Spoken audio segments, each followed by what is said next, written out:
పంచుకోవడానికి నాకు అవకాశం దొరికింది, సంతోషిస్తున్నాను. ఈరోజు మనము వాక్యంలోకి వెళ్ళే ముందు మనము పంచుకోబోయే వాక్యం గురించి చిన్న ఇంట్రడక్షన్ లాగా 2 మాటలు చెప్పుకొని 2 వాక్యాలు చదువుకొని ప్రార్థన చేసుకొని అప్పుడు వాక్యంలాగా పెట్టుకుందాం.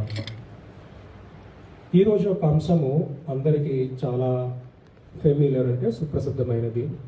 బహుశా క్రైస్తత్వంలో కానీ క్రీస్తు తత్వంలో కానీ ఈ అంశం లేకపోతే మనము క్రీస్తును ఆనుకొని ఉన్నామా లేదా అని మనము స్పష్టంగా ప్రశ్నించుకోవచ్చు.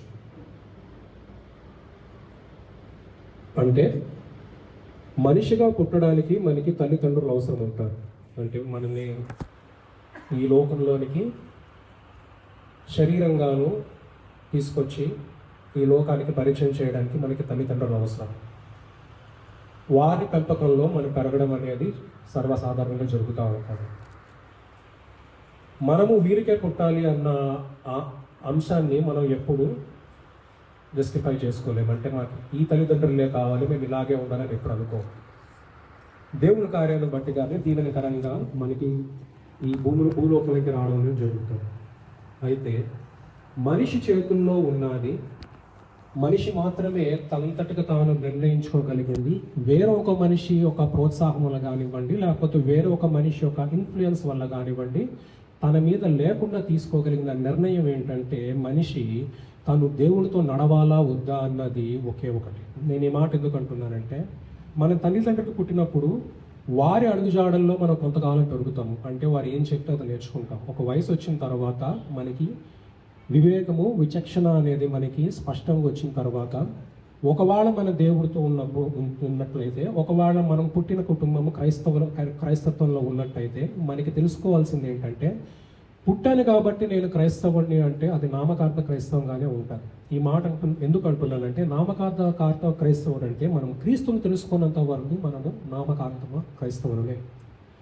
మనం క్రీస్తుతో నడిచే పరిస్థితి ఎప్పుడు వస్తుంది అంటే, దేవుడిని 10 మందిలో లేకపోతే సమాజం మధ్యలో కానివ్వండి, లోకం మధ్యలో కానీ నేను నిర్భయంగా అంగీకరించిన రోజు, నేను క్రీస్తుని నా రక్షకుడిగా అంగీకరించుకున్న రోజు, అప్పుడు నేను నిజమైన క్రైస్తవుడు కానివ్వండి, లేకపోతే క్రీస్తు తత్వాన్ని నేను పాటిస్తున్నానన్న విషయంలో నా మొదటి అడుగు పడే రోజు అది.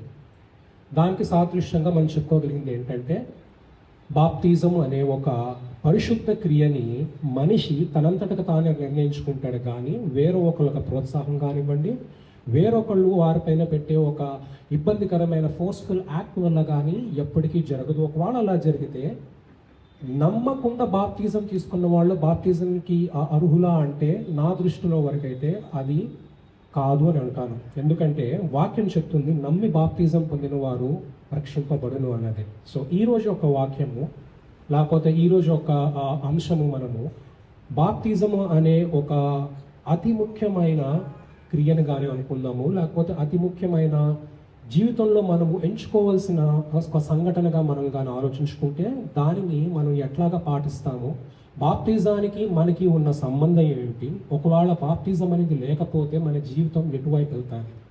సో ఇలాంటి వాటి గురించి మనము next 45 minutes or 1 hour I'll try to keep it short. So మనము మాట్లాడుకోబోతున్నాము. ప్రార్థన చేసుకునే ముందు ఒక 3 వచనాలండి కొంచెం చదవండి. యెషయా 43వ వచనం.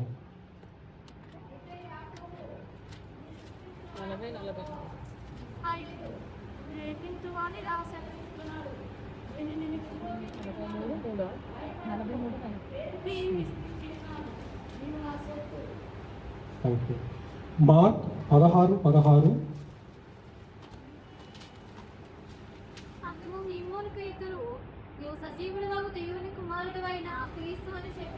నమ్మి బాప్తిసము పొందినవాడు రక్షింపబడును, నమ్మి బాప్తిజం పొందినవాడు రక్షింపబడును, నమ్మని వారికి శిక్ష విధించబడును, నమ్మని వారికి శిక్ష ఉండదు. మత్తయ్య 28:19-20 వరకు అండి. కాబట్టి మీరు వెళ్ళి సమస్త జనులను శిష్యులుగా చేయుడి, తండ్రి యొక్కయు కుమారుని యొక్కయు పరిశుద్ధాత్మ యొక్కయు నామములోనికి వారికి బాప్తీసం ఇచ్చుచు, నేను మీకు ఏ ఏ సంగతులు ఆజ్ఞాపించుతునో వాటినన్నిటినీ గైకొనవలెనని వారికి బోధించుడి. Thank you. సో ఈ వాక్యాల్లో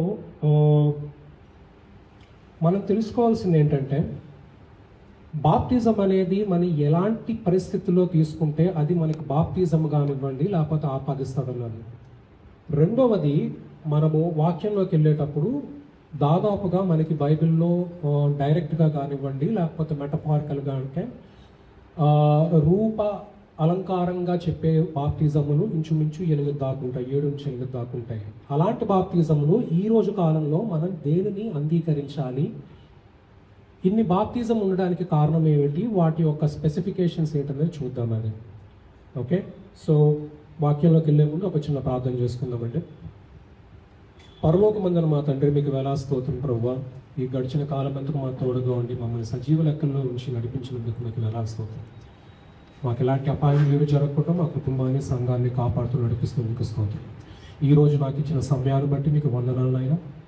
మీ చిత్తానుసారము మీ యొక్క వాక్యాన్ని పరిశుద్ధంగా చెప్పే ఒక జ్ఞానాన్ని నాకు దయచేయండి. వాక్యానుసారంగా నాకు తెలివిని, ఆలోచన దయచేసి వాక్యాన్ని బట్టి చెప్పే ఒక అధికారం నాకు దయచేయండి ప్రభా. మీ పరిశుద్ధ గ్రంథం తప్ప వేరే ఏది మాట్లాడుకునేందుకు నాకు కంట్రోల్ దయచేసి మీ వాక్యానుసారంగా నేను దీవించి నడిపించండి ప్రభా. ఈ వాక్యం మా సంఘానికి, ఈ కుటుంబానికి, ఈ పట్టణానికి దీవెనకరంగా ఉండే విధంగా ఆశీర్వదించవలసిందిగా నా ప్రభువు, ప్రియరక్షకుడైన యేసుక్రీస్తు నామమున పరలోక తండ్రి యెహోవా దేవుని అతి మిక్కిలంగా వేడుకొంచున్నాను. ఆమేన్. ఓకే, వాక్యం అనే దాంట్లో వచ్చినప్పుడు దేవుడు మనల్ని వాక్యంతో ఎంచుకొని దీవించున్నారు. బట్ పాపం అనేది మనిషికి, దేవునికి ఒక అడ్డుగోడగా ఎప్పుడు నిలిచే ఉంది. అంటే ఆదామును సృష్టించిన తర్వాత, అవ్వను సృష్టించిన తర్వాత వారు చేసిన పాపమును బట్టి, లేకపోతే పాపం వారిని ప్రేరేపించి దేవునికి దూరంగా చేసే కార్యం వలన దేవునికి తన ఎంతో ఇష్టపడి సృష్టించుకున్న మనిషికి దూరం అనేది ఏర్పడింది. అంటే the sin is always a barrier between the God and the creation. సృష్టికి, అతను ఎంతో ప్రేమించిన సృష్టికి, అంటే మనిషికి, మానవుడికి, దేవునికి అడ్డంగా నిలబడింది పాపం. పాపం అనేది తనంతటికి తానుగా ఫోర్స్ చేసి వచ్చిందా అంటే కాదు. పాపాన్ని మనము అంగీకరించి, స్వీకరించి మనలోకి తెచ్చుకున్నాం కాబట్టి ఆ పాపం మనలో రాగలిగింది తప్ప మనం వ్యతిరేకించగలిగి ఉంటే ఒకవేళ పాపం వచ్చేది కాదేమో. అయితే అలాంటి పాపాన్ని ఆదాము కాలం నుంచి, ద ఫస్ట్ ఆడమ్ నుంచి దాన్ని తొలిసివేయడానికి కానివ్వండి, తీసివేయడానికి కానీ దేవుడు చేసిన ప్రయత్నాలు ఎన్నో ఉన్నాయి. అలాంటి ప్రయత్నాల్లో జరుగుతూ కొంతకాలం వచ్చిన తర్వాత, దాదాపు 2000 సంవత్సరాల దగ్గరికి వచ్చినప్పుడు, క్రీస్తు జన్మించిన టైంకి, అప్పటికి దేవుడు పాప విమోచన చేయాలన్న ఆశతో ఉన్నప్పుడు, క్రీస్తు నిజమైన రక్షకుడు అన్న విషయాన్ని క్రీస్తు తనంతట తాను చెప్పుకున్నారా అంటే కాదు. I'll make this point. క్రీస్తు నిజమైన రక్షకుడు, క్రీస్తు మెస్సయ్య అన్న విషయాన్ని క్రీస్తు తనంతట తానుగా వచ్చి డిక్లేర్ చేసుకునే పరిస్థితి ఫస్ట్ అయితే ఉండదు. ఎందుకంటే వాక్యం చెప్తుంది, యెషయా ప్రవక్త కానివ్వండి, లేకపోతే మెలకియా కానివ్వండి, ఏలియా గారు కానివ్వండి, అంటే వీరందరూ వేరే వేరే క్రీస్తు పూర్వం ఉన్నవాళ్ళు. వీరంతా వారికి వచ్చిన ప్రాఫెసీ అంటే ప్రవచనాలు బట్టి దేవుడు మనుషుల కోసము ఒక విమోచకారుడిని పంపిస్తూ ఉంటారు. అయితే అతను రాకముందు ఆ మార్గాన్ని సరళం చేయడానికి మరొకరిని ముందు పంపిస్తానన్న విషయాన్ని వాళ్ళ ప్రవచనాల్లో చెప్పుంటాయి. He is none other than John the Baptist. John the Baptist అనడం కంటే కానివ్వండి, ద జాన్ ద బాప్టైజర్ అంటే బాప్తిజం ఇచ్చు యోహాను అనే విషయం మనందరికీ తెలిసిందే. బాప్తిజం ఇచ్చు యోహాన్ గురించి 2 చిన్న మాటలు. తల్లిదండ్రులు జకరియా, ఎలిజబెత్గా ఉంటారండి. వారు ఎలిజబెత్ అండ్ మేరీ అంటే యేసుక్రీస్తు యొక్క తల్లి గారు, ఎలిజబెత్ గారు సహోదరులు. So they are cousins. అయితే వారికి ఉన్న సంబంధం అదే. He is called the forerunner అంటే యేసుక్రీస్తు కన్నా ముందు వచ్చి మార్గము సరళపరచువాడిని యోహాన్గా మనము గుర్తిస్తూ ఉంటాము. యోహాన్ గారి గురించి చెప్పాలి అంటే, యేసుక్రీస్తు ఎలాగైతే బాల్యంలో మనకి కొన్ని సంఘటనల్లో కనబడతారు, ఆ తర్వాత మనకి బాప్తిజం తీసుకునే సమయంలోనే మళ్ళీ కనబడతారు. అంటే కానాన్ దేశంలో తను మొదటి అద్భుతం చేసిన తర్వాత దాదాపుగా బైబిల్లో మనకి ఎక్కువగా కనబడే సంఘటనలు తన యవ్వనం ఎలా గడిచిందనే విషయం తెలియదు. కానీ తిరిగి అతను యోహాను గారు బాప్తిజం ఇస్తున్న సమయానికి క్రీస్తు మనకి ఎదురుపడతాడు.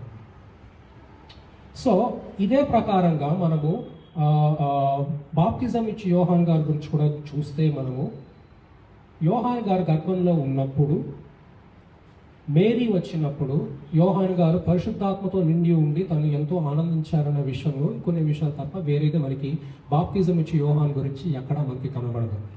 ఒక సమయం వచ్చిన తర్వాత అతను అడవిలో కేక వేయచ్చు, తేనె తాగుతున్నారు, ఒంటె చర్మాన్ని తన దుస్తులుగా కట్టుకొని ఉన్నారు. అతను దేవుడిచ్చిన కార్యాన్ని తను నెరవేర్చడానికి సర్వసిద్ధంగా ఉన్నాడు, ప్రయత్నంలో ఉన్నాడని చూపిస్తూ ఉంటారు.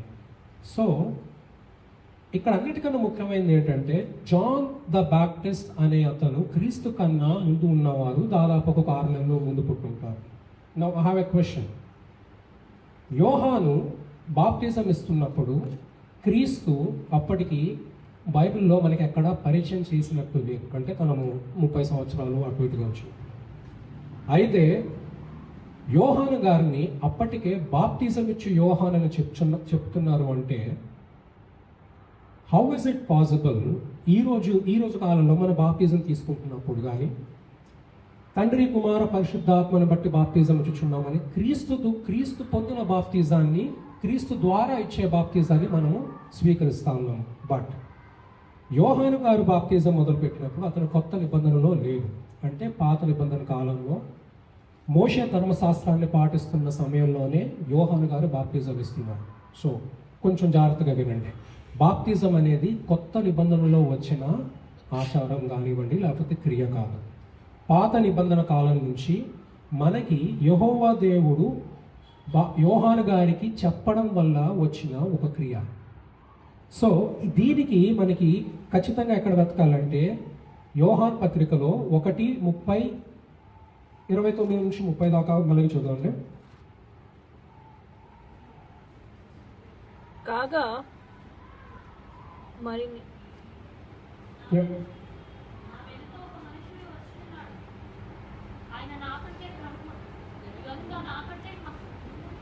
వన్ సెకండ్ అండి. యోహాను 28 నుంచి చదువు. యోహాను బాప్టిజం ఇచ్చుచు యోర్దాను నదికి అవతలనున్న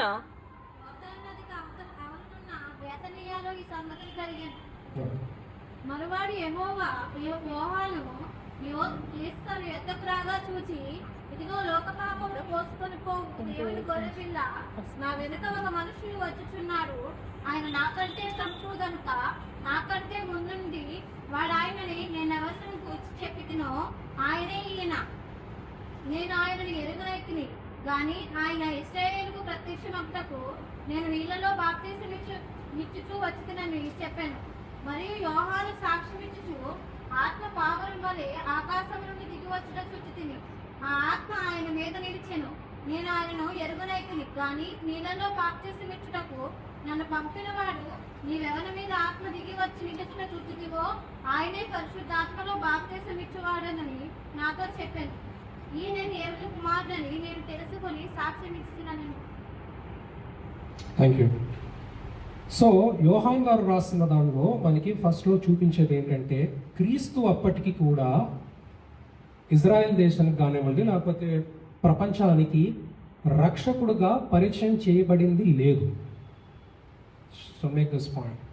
క్రీస్తు అప్పటికి మెస్సయ్య అని కానివ్వండి, రక్షకుడు అని కానీ నమ్మిన వాళ్ళల్లో మొదటి వాడు యోహాను మాత్రమే, తల్లిదండ్రులు కాకుండా మిగతా వాళ్ళు కాదు.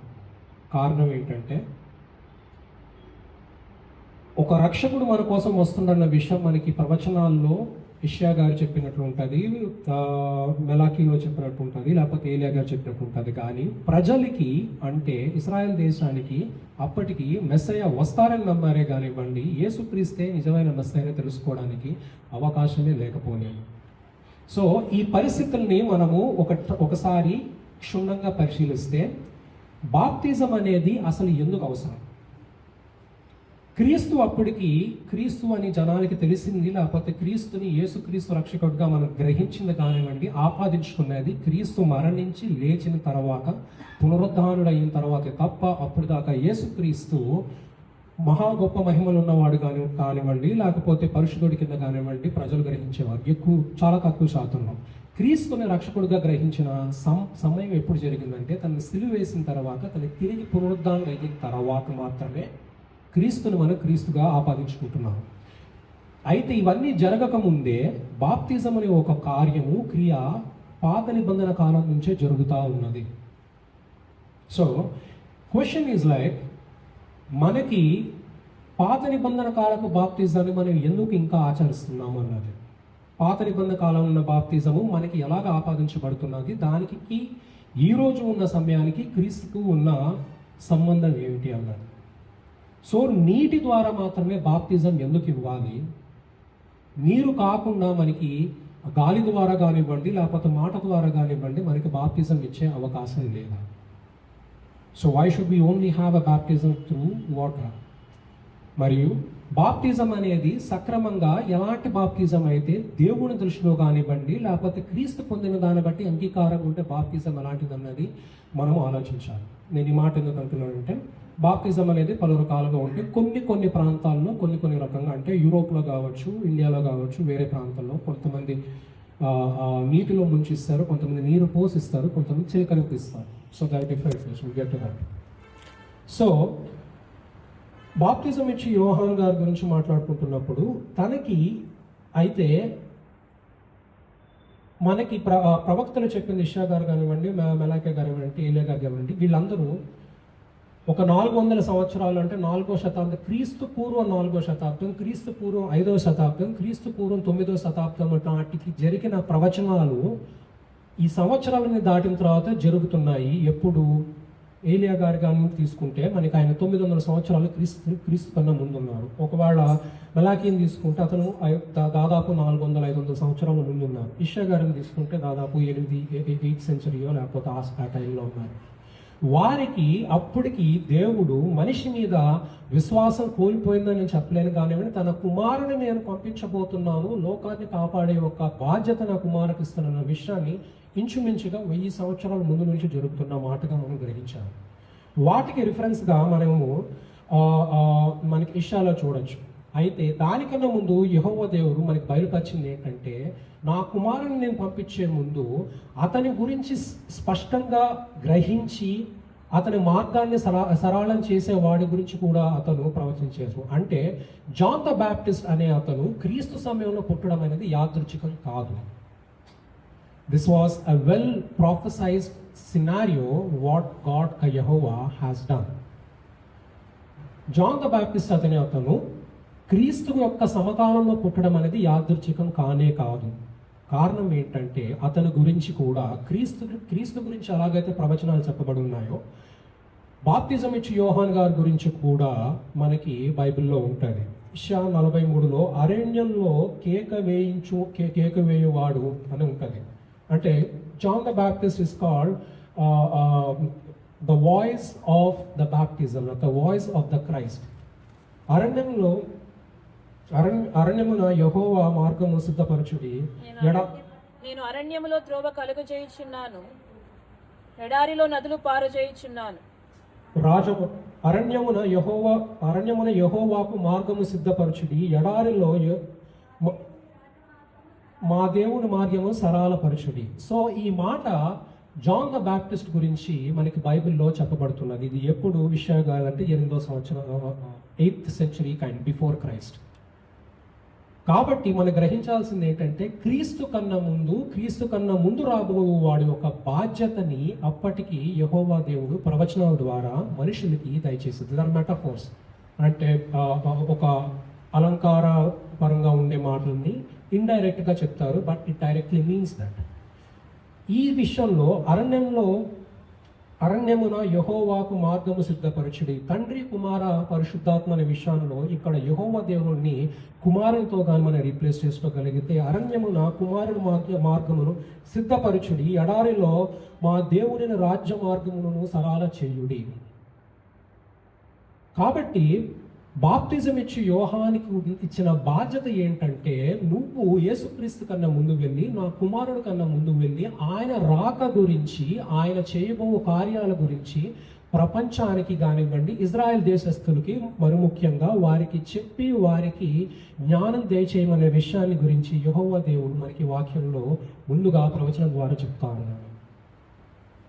అందుకనే మనం చూస్తే, మనము బాప్తిజం ఇచ్చి యోహాన్ గారు చాలా కాలం అడవిలోనే ఉంటారు, మిడతలను తింటూ కానివ్వండి, లేకపోతే తేనెను తాగుతూ కానివ్వండి, ఒంటె చర్మాన్ని కప్పుకొని దట్టి కట్టుకొని ఉంటారు.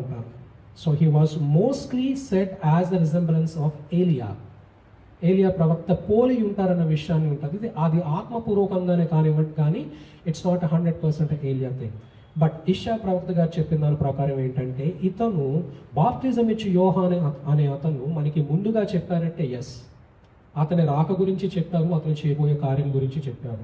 రెండోది మెలాకీలో 3:1 చూస్తే, మార్గము సిద్ధపరచువాడు, ఇదిగో నేను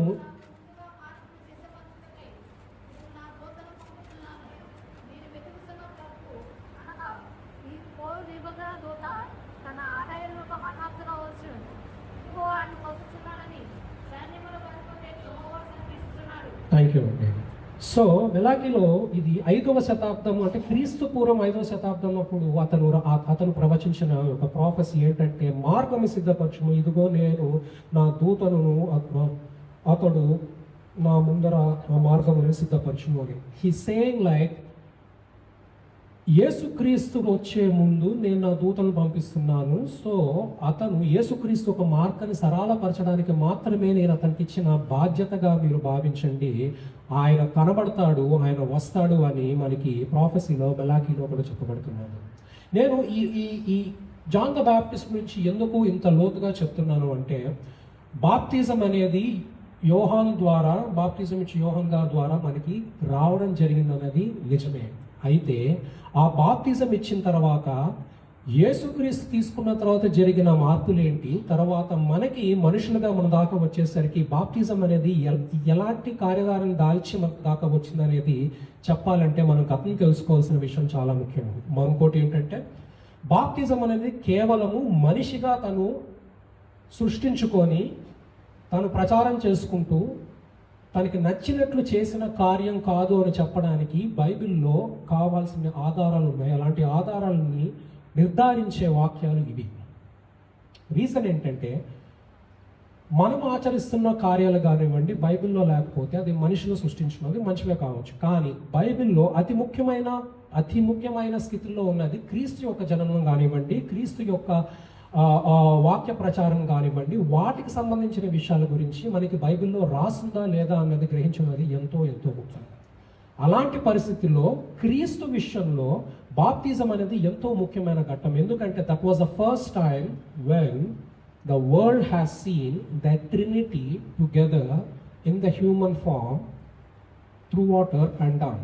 ఎందుకంటున్నానంటే, అదే మొట్టమొదటిసారిగా క్రీస్తుని త్రిత్వం అనే దానికి తండ్రి, కుమార, పరిశుద్ధాత్మ అనే ఒక కార్యానికి సాదృశ్యంగా కనబడిన మొట్టమొదటి పరిస్థితి అది అతను బాప్తిజం తీసుకున్నప్పుడు. Will get to that. So బాప్తిజం అనేది మనకి ఎందుకంత ముఖ్యము, దాని గురించి మనం ఎంత లోతుగా తెలుసుకోవాలన్న విషయాన్ని నేను మీకు చెప్పడానికి ప్రయత్నిస్తున్నాను. మూడోది, మనకి ఏలియా గారు గురించి మాట్లాడినప్పుడు, అంటే ఈ పరిస్థితుల్లో గాబ్రియల్ దూత ఎలాగైతే మేరీతో మాట్లాడి మనం జరుగుతుందో, గాబ్రియల్ దూత మనకి యోహాను యొక్క తండ్రి గారి దగ్గరికి వచ్చినప్పుడు కూడా తనతో చెప్పేది ఏంటంటే, నీకు పుట్టబోయే కుమారుడు, జకరియా గారి దగ్గరికి వచ్చినప్పుడు, నీకు పుట్టబోయే కుమారుడు ఏలియా ఒక ఆత్మతో నిండి ఉండిన వాడు ఉంటాడు. So he will be the one who will be making way to the God ahead. అంటే గాబ్రియల్ దూత వచ్చి జకరియా గారికి చెప్పే అంత అవసరం ఏంటిదంటే, యోహాను గారిని ఏర్పరచుకున్న అవసరం కానివ్వండి, యోహాన్ గారికి ఉన్నంత పరిశుద్ధత కానివ్వండి, యోహాన్ గారికి ఇచ్చిన కార్యము అంటే బాధ్యత ఎంత ముఖ్యమైనది, అది తన పుట్టక ముందు మనకి జకరియా గారికి కానివ్వండి, ఎలిజబెత్ గారికి చెప్పడానికి కారణం ఏంటంటే, తల్లిదండ్రుల మీద మీకున్న బాధ్యత ఏంటి అనేది దేవుడు స్పష్టంగా వారికి చెప్పింది. So they have given a responsibility to the parents.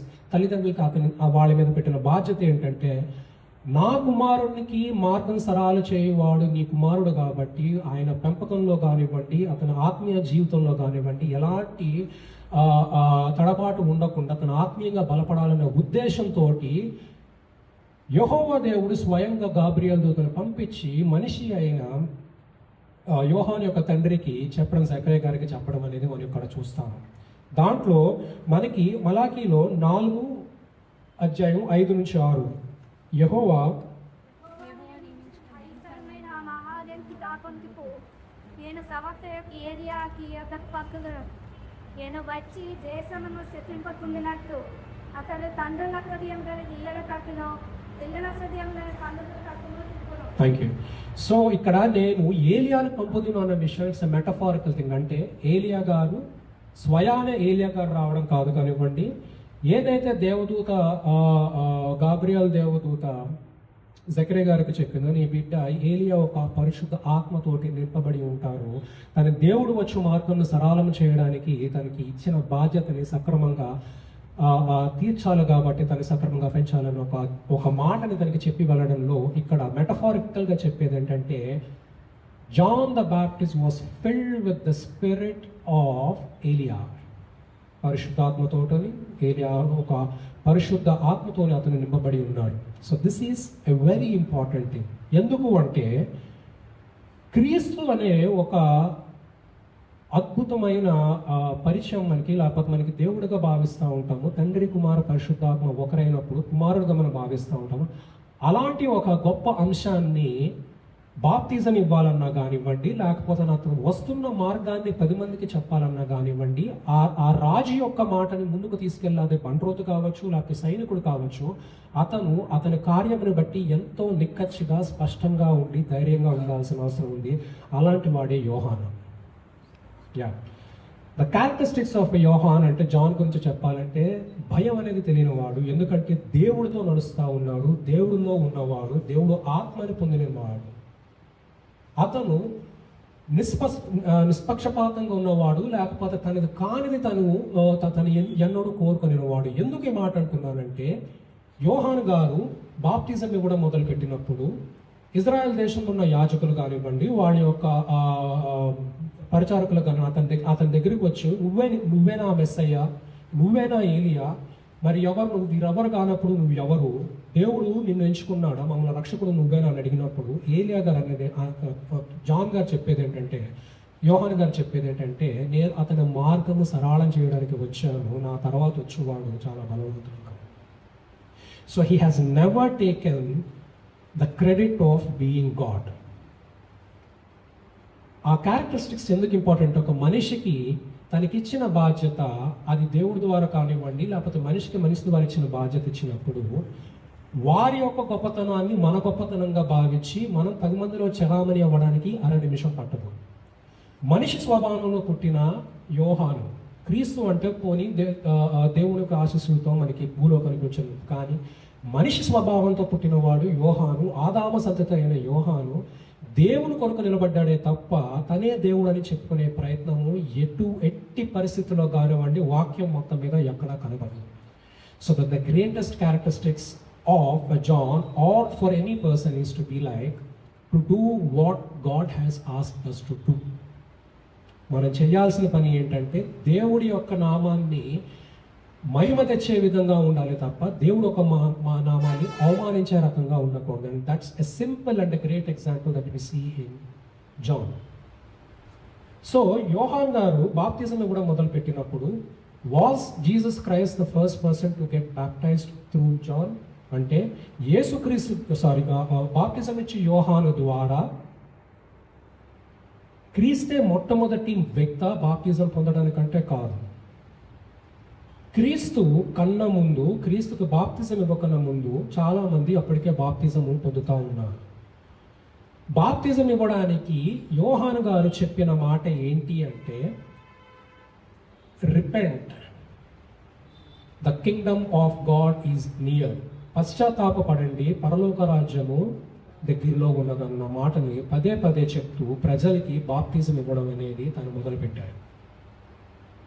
So పశ్చాత్తాపపడండి అన్న మాట చెప్పడానికి కారణం ఏంటంటే మనిషి దేవుడికి దూరంగా పాపంలో నిండి ఉన్నాడు కాబట్టి, మనిషి దేవుడికి సంపూర్ణంగా దూరంగా వెళ్ళిపోతున్నారు కాబట్టి పశ్చాత్తాపపడండి, దేవుని రాజ్యం దగ్గరలో ఉన్నదన్న మాట మాత్రమే బాప్టిజం ఇచ్చి యోహాను తన బాప్టిజం ఇచ్చేటప్పుడు చెప్పడం జరిగింది. So this baptism is called the baptism of John about repentance. Baptism ఇచ్చి యోహాను చేసిన బాప్టిజం ఏంటంటే పశ్చాత్తాపపడే విధంగా మీరు ఉండాలి, పశ్చాత్తాపపడి మీరు దేవుడిలోకి రండి అని చెప్పే మాట జరిగింది. ఎందుకంటే అప్పటికి యోహాను గారు ధర్మశాస్త్రానికి అనుకూలంగా ఉన్న, మోషే ధర్మశాస్త్రానికి అనుకూలంగా ఉన్న పాత నిబంధన కాలంలోనే ఉన్నారు. సో మనకి ఈ జీనియాలజీ కానివ్వండి, లేకపోతే క్రోనాలజీ అంటే ఈ సంఖ్యాపరంగా మనం గుర్తుపెట్టుకోవాల్సింది చాలా ముఖ్యం. బాప్తిజం అనేది క్రైస్తవులకి మాత్రమే సంబంధించింది కాబట్టి క్రీస్తు తర్వాత జరిగిన, క్రీస్తుతో వచ్చిందని కాదు. ఇది పాత నిబంధన కాలంలో జరిగిన కార్యము బాప్తిజం. మనము బాప్తిజం అని ఎన్నిసార్లు చెప్తున్నాము. ఆ బాప్తిజం అనే మాట మనకి బైబిల్లో గ్రీక్ భాష నుంచి బాప్టిజో అంటారు. అంటే ఇమ్మర్సిన్ ఇంటూ ఇట్, అంటే ముంచబడము, ఇమ్మర్షన్ అన్నదానికి సాదృశ్యం. గ్రీక్ భాషలో మాట్లాడే మాట బ్యాప్టిజో. సో బైబిల్ రాసేటప్పుడు బ్యాప్టిజోని తీసుకొని దాన్ని బ్యాప్టిజంగా అన్నారు. నిజానికి ఇది ఒక నీటి ద్వారా చేసే శుద్ధీకరణ ఆచారంగా మనకి పాత నిబంధనలో కనబడుతుంది. To just take a small gap, నీటి ద్వారా శుద్ధీకరించడం అనేది ఆచారము మనకి కేవలం బైబిల్లోనే ఉందా? కొత్త నిబంధనలను మాత్రమే బాప్టిజంగా తీసుకొని మనకి ఆ నీటి ద్వారా శుద్ధీకరించడం అనేది ఉన్నదంటే కాదు. పాత నిబంధన కాలంలో ఉంది, ఇతర మతాల్లో ఉంది. చాలామంది వాళ్ళ మతస్థులు కానివ్వండి, లేకపోతే యూదులు కానివ్వండి, నీటిలో శుద్ధీకరించుకోవడం అనేది వాళ్ళకు ఒక ఆచారంగా ఎప్పటి నుంచో కొన్ని వందల వేల సంవత్సరాల నుంచి జరుగుతున్న కార్యం. But what is the difference and what is the significance of being baptised John and later in the name of Son, the Father and the Holy Spirit? Difference ఏంటి? బాప్టిజం అనే దానికి మనము నీటిలో మునిగి మనము దేవుడిని అంగీకరిస్తున్నాము, అంగీకరించండి, దేవుడిని నీ యొక్క రక్షకుడిగా అంగీకరించడం చెప్పడానికి. ఇతర ఆచారాల్లో కానివ్వండి, ఇతర వారి యొక్క ఆలోచనను బట్టి, లేకపోతే వాళ్ళ యొక్క సాంప్రదాయాలను బట్టి వారు చేస్తున్న ఆచారానికి మనకి ఉన్న తేడా ఏమిటి? విత్ ఆల్ డ్యూ రెస్పెక్ట్, వాళ్ళకున్న ఆచారాలను గౌరవించాలి. సో పాత నిబంధన కాలంలో మనకి ఇలాంటి ఆచారం ఒకటి ఉన్నదా అంటే, లేవి కాండంలోకి వెళ్ళి మనం చూస్తే, ఒకవేళ తీయద్దండి, లేవి కాండంలో మనకి పరిశుద్ధ ఆలయానికి వెళ్ళేటప్పుడు మనిషి తను శుద్ధీకరించుకొని ఆలయానికి వెళ్ళాలి అనేది ఒక ఆచారం. అది మెక్వా, MIKVAH, మెక్వా అనేది యూదులకి ఎప్పటి నుంచో ఉన్న ఒక ఆచారం. ఇస్లాంలో కూడా అలాగే ఉంటుంది, హైందవ సోదరులు వాళ్ళ దాంట్లో కూడా అలాగే ఉంటాయి, చాలా ఉంటాయి. సో వారు మునుగుతారు, శుద్ధీకరించుకొని ఆలయంలోకి వెళ్తారు. ఇస్లాంలో కాళ్ళు చేతులు కడుక్కొని శుద్ధీకరించుకొని లోపలికి వెళ్తారు, స్నానం చేసి వెళ్తారు. మిక్వా ఈజ్ వన్ సిమిలర్ థింగ్. అంటే మిక్వా అనేది ఆచారం ఎలా ఉంటుందంటే, నీటి ఊట ఉన్న ఒక గుంటలో రెండు పక్కల మెట్లు ఉంటాయి. ఒక మనిషి ఆ నీటి ఊటలోకి దిగి తిరిగి ఇలాగ మళ్ళీ పైకి రావాలి. దట్స్ ఆచారం, అది మిక్వా. దానికి సాదృశ్యం ఏంటంటే, దాదాపుగా నాకు తెలిసి 7 మెట్లు ఉంటాయి. దిగి దాంట్లోకి వెళ్ళి తిరిగి అదే మార్గంలో రాకుండా వేరే మార్గంలోకి రావడం అనేది మిక్వా అనే దాంట్లో ఒక ఆచారంలో ఉన్నది. అది యూదులు చాలా భయభక్తులతో దాన్ని ఫాలో అవుతూ ఉంటారు. దానికి మీనింగ్ ఏంటంటే, మనిషి శుద్ధీకరించుకోవాలి, నీటి ద్వారా శుద్ధీకరించబడతాడు. అండ్ చాలా విషయాల్లో బైబిల్లో మనం వెతికినట్లయితే వై వాటర్ అని అడిగాం కదా మనం, దట్స్ అ డిఫరెంట్ సబ్జెక్ట్. ఆ వాక్యంలోకి చాలా లోతుగా వెళ్తే నీటిని వాక్యంతో పోల్చిన సందర్భాలు మనకి బైబిల్లో మెటఫారికల్గా కానివ్వండి, డైరెక్ట్గా కనబడే సందర్భాలు ఉంటాయి. సో నెక్స్ట్ టైం ఎప్పుడైనా మాట్లాడదాం. సో నా వరకు నేను అనుకునేది ఏంటంటే, వై వాటర్ అనేది వచ్చినప్పుడు వాక్యాన్ని నీటితో పోల్చుకున్నాం కాబట్టి, ఒక మనిషి శుద్ధీకరించబడాలంటే అది దేవుని వాక్యంతోనే తప్ప వేరే మార్గం లేదు. వాక్యము దేవుడే ఉన్నాడు కాబట్టి he alone can purify you. So ఈ ఆచారాన్ని అన్ని ప్రాంతాల్లో మతాల్లో మనం చూడటం జరుగుతుంది. వాటర్కి ఉన్న సిగ్నిఫికెన్స్, ఎందుకంటే నీరు లేనిదే జీవం లేదు, నీరులో నీటి లేని చోట మనిషి అనేవాడు బ్రతకలేడు కాబట్టి. సో మిక్వా అనే ప్రాసెస్లో వాళ్ళు దిగి లోపలికి వెళ్తారు. అది పురుషులకి, పిల్లలకి, స్త్రీలకి అందరికీ అంగీకారం. అయితే మిక్వా వాళ్ళ జీవిత కాలంలో ఒకసారి జరుగుతుందా? లేదు. వాళ్ళకి సందర్భానుసారంగా గొప్ప పుట్టినరోజు కావచ్చు, పెళ్లి రోజు కావచ్చు, లేకపోతే పిల్లలు పుట్టినప్పుడు కావచ్చు, స్త్రీలు ఒక ప్రత్యేకమైన రోజు వాళ్ళు శుద్ధీకరించుకోవడానికి వెళ్ళడం కావచ్చు, ఇవన్నీ చేసుకున్న తర్వాత అప్పుడు ఆలయంలోకి వాళ్ళకి ప్రవేశానికి వెళ్ళడానికి వాళ్ళు ఆచరించే ఆచారం ఇది. So they have to pass through it every time when they go in to the church, saying that నన్ను శుద్ధీకరించండి, నేను శుద్ధీకరించబడ్డాను కాబట్టి నేను ఇప్పుడు ఆలయంలోకి వెళ్తానన్నాను. మిగతా మతాల్లో కూడా మనం చూసేది అలాగే ఉంటుంది, ఇంచుమించుగా అలాగే ఉండదు. ఎక్కువలో కూడా వాళ్ళు సంపూర్ణంగా మునగాల నీటిలోకి ఒక 3 సార్లు 9 సార్లు ఒక ఆచారబద్ధంగా ఉంటాడు. బట్ నా tell me, what is the difference between యూదులు ఆచరించే ఈ యొక్క ఆచారానికి, బాప్తిజం ఇచ్చి యోహాను గారు ఇచ్చే బాప్తిజానికి, నీటి ద్వారా ఇచ్చేదానికి ఉన్న వ్యత్యాసం ఏమిటి? ఒక మాటలో చెప్పాలంటే మిక్వా ఒకసారి కాదు, ఎన్నిసార్లు అయినా చేసుకోవచ్చు. బాప్తిజం అనేది మన జీవితంలో ఒకే ఒకసారి జరుగుతుంది. ఆ ఒక్కసారి జరిగిన తర్వాత మనము దేవునితోటి అంటుగట్టుబడి ఉంటాం. We are grafted into the Christ love are confident. మనకి పెళ్లి జరిగిందని ఒకసారి కానివ్వండి, పిల్లలు పుట్టారని ఒకసారి కానివ్వండి, లేకపోతే నేను నా జన్మదినం ఒకసారి కానివ్వండి చేసుకోవడానికి, that's not baptism, that could be ఎక్కువ వేరేది, తప్పేం లేదు వాళ్ళ ఆచరణ బట్టి. బట్ బాప్తిజంకు ఉన్న ఒక వ్యత్యాసము, మిగతా వాటికి ఉన్న వ్యత్యాసం ఏంటంటే, మనిషిగా మనము క్రీస్తుని తెలుసుకున్నప్పుడు నేను క్రీస్తుని నా నిజమైన రక్షకుడిగా నేను గ్రహిస్తున్నాను అని మనము 10 మందిలో చెప్పుకోవడానికి చేసే ఒక కార్యమే బాప్తిజం. The internal transition of your heart towards Christ is exhibited externally through the process called baptism. అంటే నీ హృదయంలో క్రీస్తు యొక్క తట్టు నువ్వు తిరిగి అంటగట్టబడినప్పుడు నీ మనసులో జరిగే ఒక గొప్ప అనుభూతిని నువ్వు 10 మందిలో నేను క్రీస్తునే నమ్ముతున్నాను, క్రీస్తును తప్ప నేను ఎవరిని నమ్మట్లేదు, క్రీస్తు నా నిజమైన రక్షణగా నేను గ్రహిస్తున్నానని 10 మందిలో ధైర్యంగా గర్వంగా చెప్పుకునే కార్యమును baptism. So you are declaring yourself, you are the child of Christ. అది ఎంతో ముఖ్యమైన స్థితి. ఎందుకు అంటే, నేను దేవుడిని నమ్ముతున్నాను, నేను నా వరకు నమ్ముతాను, 10 మందికి తెలుసుకోవాల్సిన అవసరం లేదు అంటే no, that's wrong. If you say నేను క్రీస్తుని నమ్ముకుంటున్నాను, చాలా గర్వంగా ఉందని నీకు నువ్వు 10 మందికి బయటకు వచ్చినప్పుడు నేను క్రీస్తు అంటే నాకు ఎవరికి తెలియదంటే no, it's absolutely not accepted. క్రైస్తవుడికి, క్రైస్తత్వంలో ఉన్న వాళ్ళకి అన్నిటికన్నా ముఖ్యం కావాల్సింది ధైర్యం, క్రీస్తుని అంగీకరించే ధైర్యం.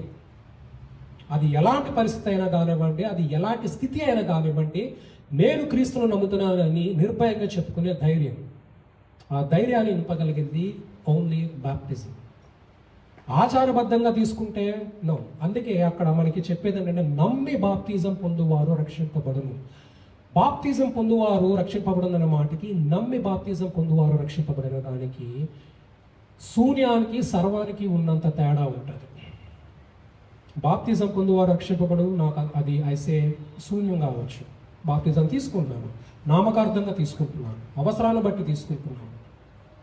నమ్మి బాప్తిజం పొందువారు రక్షింపబడను అంటే, నేను క్రీస్తుని సంపూర్ణంగా, పరిపూర్ణంగా, నిజమైన దేవుడిగా నమ్ముతున్నాను కాబట్టి I am declaring that I will be grafted and grafted into Christ. అంటే నేను క్రీస్తు తోటి తన మార్గంలో అంటు కట్టబడి ఉంటున్నాను అన్న విషయాన్ని చెప్పగలిగింది నమ్మి తీసుకునే బాప్తిజం. గ్రాఫ్టింగ్ అంటే అంటుకట్టడం అంటే చాలా మందికి తెలుసు. మొక్కని ఇంకో మొక్కతో అంటుకట్టినప్పుడు దాని ఉన్న బలము కానివ్వండి, దాంట్లో ఉన్న గొప్ప క్వాలిటీస్, క్యారెక్టరిస్టిక్స్ అంటుకట్టబడిన దానికి కూడా వస్తుంది. అంటే నువ్వు క్రీస్తు దగ్గర ఒప్పుకొనిటూ నిజమైన బాప్టిజము, నమ్మి బాప్టిజం తీసుకున్న రోజు, you are having the flesh and the blood and the spirit of a God in you. బాప్తిజముకున్న బలం అలాంటిది.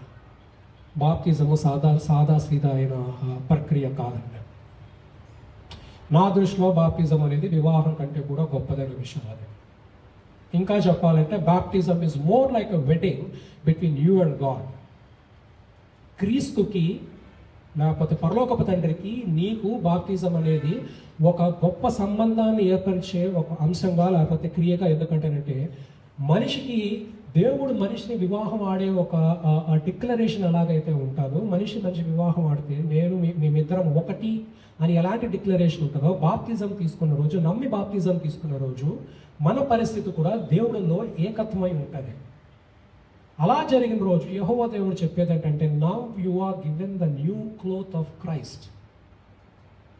నీ పాపపు జీవితాన్ని నీటిలో సమాధి చేసుకుంటూ తిరిగి లేచినప్పుడు నువ్వు నీ మీద ఉన్న అంగి ఇప్పుడు క్రీస్తును ధరించి ఉండడం వల్ల నేను నిన్ను నా కుమారుడిగా అంగీకరిస్తున్నాను. I repeat that. బాప్తిజం తీసుకున్నప్పుడు నీ యొక్క పాత జీవితాన్ని నువ్వు వదిలేసినప్పుడు, లేకపోతే పాత జీవితానికి మరణం అనేదాన్ని డిక్లేర్ చేసినప్పుడు, తిరిగి లేచినప్పుడు, you are rising as a son of God. You went into the water as a son of Adam, but you're raising back as a son of God. అంటే నువ్వు నీటిలో ముంచబడినప్పుడు బాప్తిజం ఇచ్చే ప్రక్రియలో ఆదాము యొక్క సంతతిగా నువ్వు ఆ నీటిలో మునిగి నీ యొక్క పాత జీవితాన్ని వదిలి మరణాన్ని అంగీకరించి తిరిగి లేచినప్పుడు నువ్వు దేవుని యొక్క కుమారుడిగా లేస్తున్నావు. కాబట్టి యెహోవా దేవుడు నీ మీదని క్రీస్తు యొక్క వస్త్రాన్ని, క్రీస్తును చూస్తున్నారు తప్ప మనిషిగా నువ్వు ఎప్పుడు ఇంకా నువ్వు కనబడవు.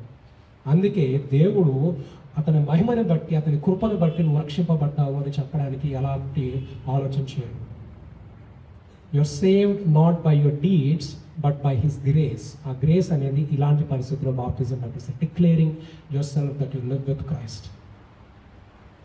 సో ఈ మిక్వా అనే దాని గురించి నేను ఎందుకు తీసుకున్నానంటే, ఇలాంటి ఆచరణలో ఉన్నప్పుడు యోహాను గారి ఇచ్చిన బాప్టిజానికి మిక్వాకున్న తేడా ఏంటంటే, మిక్వా అనే దాంట్లో కానివ్వండి, ఇతర మతాల్లో కానివ్వండి, వారి ఆచారబద్ధమైన కార్యాల్లో కానివ్వండి, ఒకటి కన్నా ఎక్కువ సార్లు వారికి శుద్ధీకరణ చేసుకునే అవకాశం కానివ్వండి, అంగీకారం వాడుకున్నది. కానీ క్రీస్తు తత్వంలో ఆర్ పాత నిబంధన కాలంలో యెహోవా దేవుడు యోహాను గారికి చెప్పినది అతని ద్వారా అతను నేర్చుకొని జ్ఞానంతో తీసుకొని వచ్చిన ఆచారం కానివ్వండి, బాప్టిజం అనేది శుద్ధీకరణ క్రియ ఏంటంటే ఒకసారి జరుగుతుంది. And that's baptism is called the baptism of repentance, పశ్చాత్తాపపడ్డం అనేది. సో మనకి యోహాన్ గారు మాట్లాడిన దీంట్లో ఇఫ్ యు గో బ్యాక్, ఆ సమయానికి క్రీస్తు మాత్రమే అందరికన్నా ముందు తీసుకున్న బాప్తిజం అంటే కాదు, అప్పటికే చాలా మంది జరుగుతుంది. అంటే నా ఊహ ప్రకారం క్రీస్తు కంటే యోహాను గారు 6 నెలల ముందు కాబట్టి తన బాప్తిజం వచ్చే కార్యం 6 నెలల ముందు జరుగుతుందంటే మేబీ నాట్, ఇంకా ముందే జరుగుతుంది.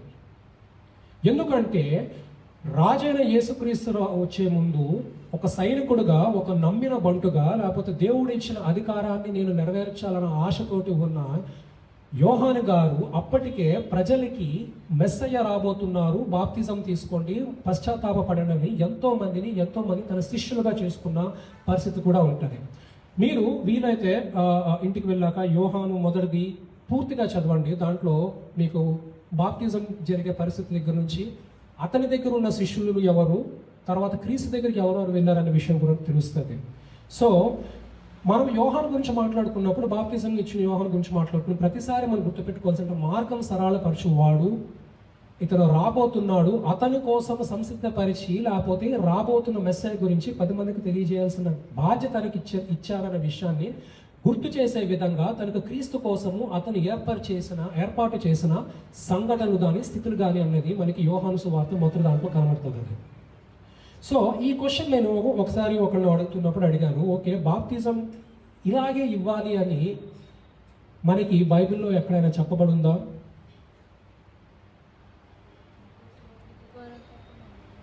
యా. సో ఇది మనకి బైబిల్లో చెప్పబడినప్పుడు ఇది కేవలం దేవుడి ద్వారా జరిగిన ఒక ఒక మార్గదర్శకమైన క్రియ తప్ప అతనికి మనిషిగా ఆలోచించే క్రియ కాదన్న విషయం బైబిల్లో చెప్పబడి ఉంటుంది. Then when it comes to John, దేవుడు వచ్చినప్పుడు, క్రీస్తు వచ్చినప్పుడు బాప్తిజం ఇచ్చి యోహాను క్రీస్తుని గ్రహించారా? సో ఇది మనం 31వ వచనంలో మాట్లాడేటప్పుడు, నా వెనుక ఒక మనుషుడు వచ్చుచున్నాడు, ఆయన నాకంటే ప్రముఖుడు గనుక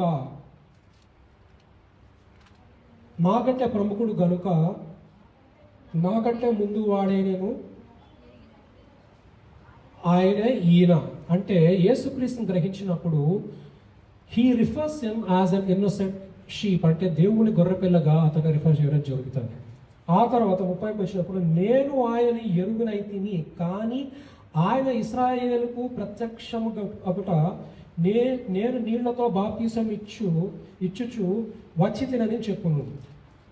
అంటే ఎవరి కోసం అయితే నేను వచ్చాననే విషయము బాప్తిజం ఇచ్చే యోహాను ఈ పత్రికలో 31లో చెప్తారు.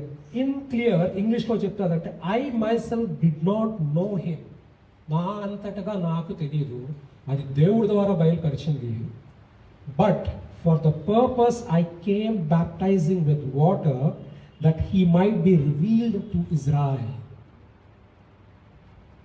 బాప్తిజం ఇచ్చే యోహాను బాప్తిజం అనే దాన్ని పశ్చాత్తాపపడే విధంగా ఉండాలి, పశ్చాత్తాపపడండి ప్రజలకి చెప్పడానికి వచ్చిన ప్రవక్త.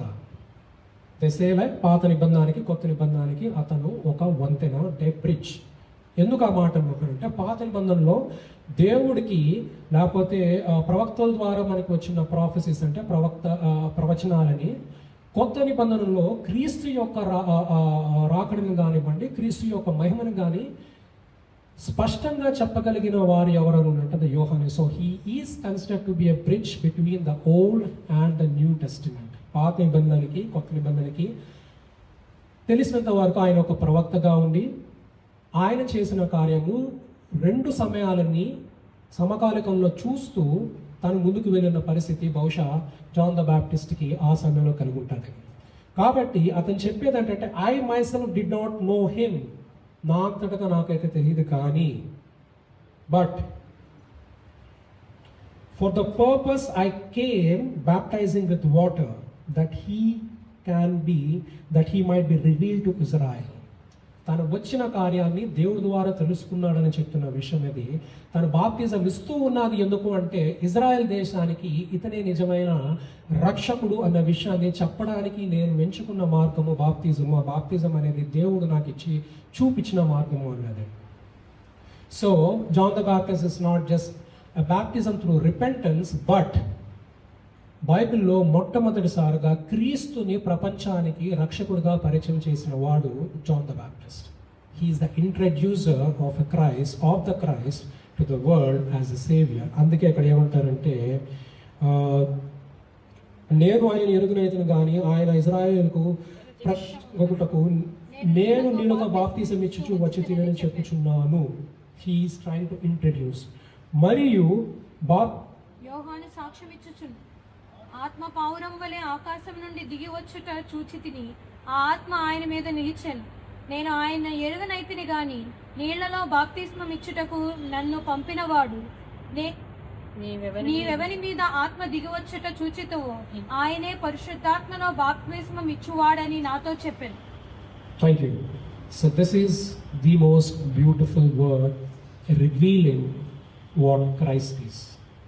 అందుకే చెప్తున్నాను, బాప్తిజం అనేది మన జీవితంలో ఎందుకు ముఖ్యము అంటే, ఈ క్రియ కానీ లేకపోతే, ఫర్ ఎగ్జాంపుల్ నాకున్న బిబ్లికల్ నాలెడ్జ్తో చెప్తున్నాను కొంత, ఈ క్రియ బాప్తిజం అనే క్రియ లేకపోతే పశ్చాత్తాపపడే ఒక కార్యాన్ని ఏదైతే క్రీస్తు పదే పదే పశ్చాత్తాపపడండి అని తన ప్రవచించేటప్పుడు చేసే ఒక కార్యానికి మూలం కానివ్వండి, లేకపోతే దానికి ఫస్ట్ ఫౌండేషన్స్గా వేసింది జాన్ ద బ్యాప్టిస్ట్, అది ఉండేది కాదు.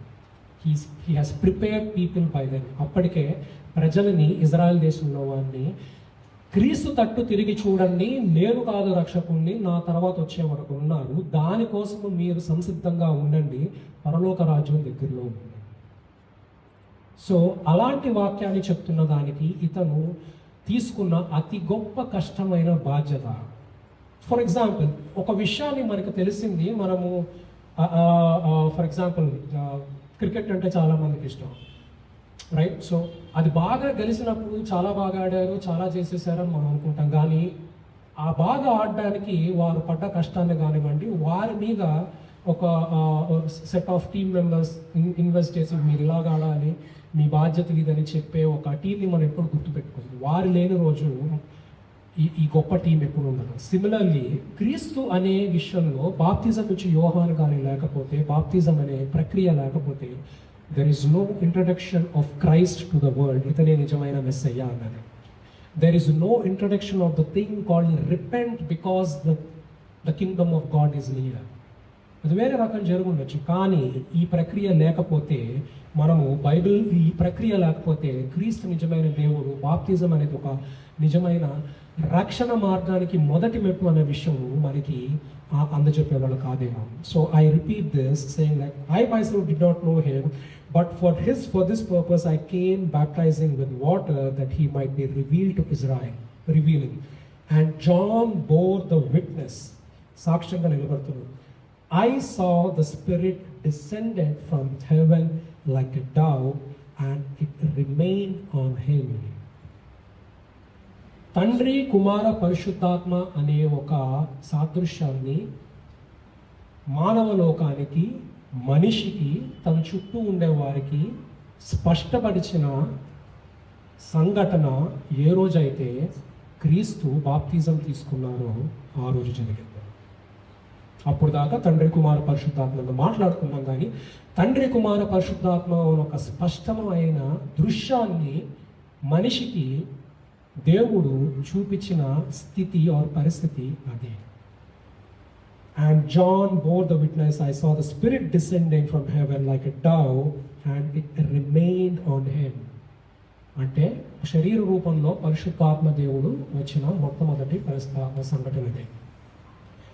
I myself did not know him, but he who sent me to baptize with water said to me, he on whom you see the Spirit descends and remains, this is who baptizes with the Holy Spirit. అంటే ఇది 33వ వచనము.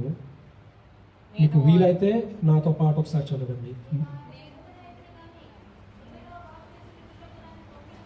నేను ఆయనకు ఎరుగునైతిని గాని నీళ్లతో బాప్తిజం ఇచ్చుటకు నన్ను పంపిన వాడు, నీవు ఎవరి మీద ఆత్మ దిగి వచ్చి చూచుతువో ఆయన పరిశుద్ధాత్మతో బాప్తిజం ఇచ్చువాడని నాతో చెప్పాను. So God has revealed through Jan to the world that Christ is the Savior, He is my Son. మాథ్యూలో అటు వెళ్తే ఈయన నా ప్రియకుమారుడు, నేను ఇతను బట్టి ఎంతో ఆనందించుచున్నానని రాసి ఉంటాను వేరే దాంట్లో. ఈ సంఘటన కానీ మనకి లేకపోతే how do you believe like it is God? నేను ఇది ఎందుకు అంటున్నానంటే, మనకి ఫోర్ రన్నర్ అంటే మనకి మార్గం సరళ చేయవాడు, మన గురించి చెప్పేవాడు, లేకపోతే ఫలానా వ్యక్తి మనకి సహాయం చేయబోతున్న విషయం, లేకపోతే ఫలానా వ్యక్తి సహాయం చేశాడనే విషయము మనకి ఎందుకు ముఖ్యమంటే, మనంతటగా మనం వెళ్ళి క్రీస్తు గారిని వెళ్ళి నేను రక్షించడానికి వచ్చాను, నేను దైవ కుమారుణ్ణి, నన్ను నమ్మండి అంటే జరుగుండొచ్చు, ఫైన్. కానీ the God always wants a partnership with him, that is man and God. పోయిన నెలలో మాట్లాడుతున్నది ఏంటంటే, మనిషికి దేవుడికి ఒక ప్రార్థన, ఒక భాగస్వామ్యంగా ఉండాలని దేవుడు ఇప్పుడు కోరుకుంటూ ఉంటాడు. So this is one of such partnerships that we see. Like దేవుడిని, తండ్రి అయిన యెహోవా దేవుడి యొక్క కుమారుణ్ణి ప్రపంచానికి పరిచయం చేయడానికి మనిషి యొక్క బాధ్యత కూడా ఉంది. ఎందుకంటే మనిషి నమ్మి, మనిషి నిర్ధారించిన దాన్ని, మనిషి ఎంత బలంగా అయితే తన చుట్టూ ఉన్న వారికి కానివ్వండి, ఇజ్రాయెల్ దేశం వారికి చెప్పేదాన్ని బట్టి అప్పటికే జాన్ ద బాప్టిస్ట్ ఎంతోమంది శిష్యులు తయారు చేసుకున్నారు. ఇంకా వాక్యంలోకి ముందుకెళ్తే, ఈయన దేవుని కుమారుడిని నేను తెలుసుకొని సాక్ష్యం ఇచ్చి తినను. So that's where he has declared.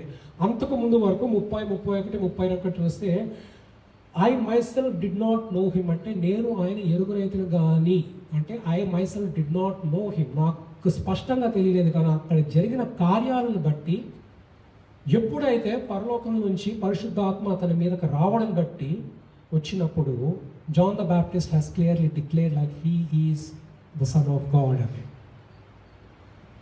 So దీంట్లో బాప్టిజం ఇవ్వడం అనే దానికి ఎందుకు మనకి ఇంత ప్రాముఖ్యంగా ఉందని చెప్తున్నానంటే, ఆ సమయానికి మనకి క్రీస్తు బాప్తిజం ఇవ్వండి అని చెప్పిన పరిస్థితి లేదు. రిమెంబర్ మై వర్డ్స్, అప్పటికి క్రీస్తు బాప్తిజం గురించి మాట్లాడిన పరిస్థితి అప్పటికి దాకా లేదు. యోహాను గారు మాత్రమే నీటి ద్వారా బాప్తిజం ఇచ్చుచున్నారు. అండ్ నీటి ద్వారా ఇచ్చే బాప్తిజంలో ఒక ప్రక్రియలో మనం గ్రహించాల్సింది ఏంటంటే, మనల్ని 10 సార్లు 15 సార్లు తీసుకోవడానికి అది బాప్టిజం కింద తీసుకోవడం ఎక్కువ కాదు. కాబట్టి మనము ఒక్కసారిగా నీటిలో మనం ముంచబడి తిరిగి లేపబడతాం. As I said, like you are dipped into the water as the son of an Adam, and you are risen back from the water, stating as the son of God. అంటే మనిషిని నీటిలో ముంచడం లేకపోతే పాతి పెట్టడం అనేది మనిషి చనిపోతే చేస్తారు, కానీ బతుకున్నప్పుడు చేయాలి. అలా చేయగలిగింది కేవలం నీ పాత జీవితాన్ని, మరణాన్ని నువ్వు పాతి పెట్టి తిరిగి లేవగలిగిన క్రియ ఏంటంటే బాప్తిజం మాత్రమే. సో దీంట్లో యోహాను గారి పాత్ర ఎందుకు ఇంత బలంగా ఉంది అంటే, అతను కానీ లేకపోయి ఉంటే మనకి ఇలాంటి ఒక గొప్ప వాక్యం మన దాకా వచ్చేది కాదేమో. అందుకే బహుశా దేవుడు యేసుక్రీస్తు మనకి లూకా 7:28 ఒకసారి చదవండి. లూకా 7:27 అధ్యాయం.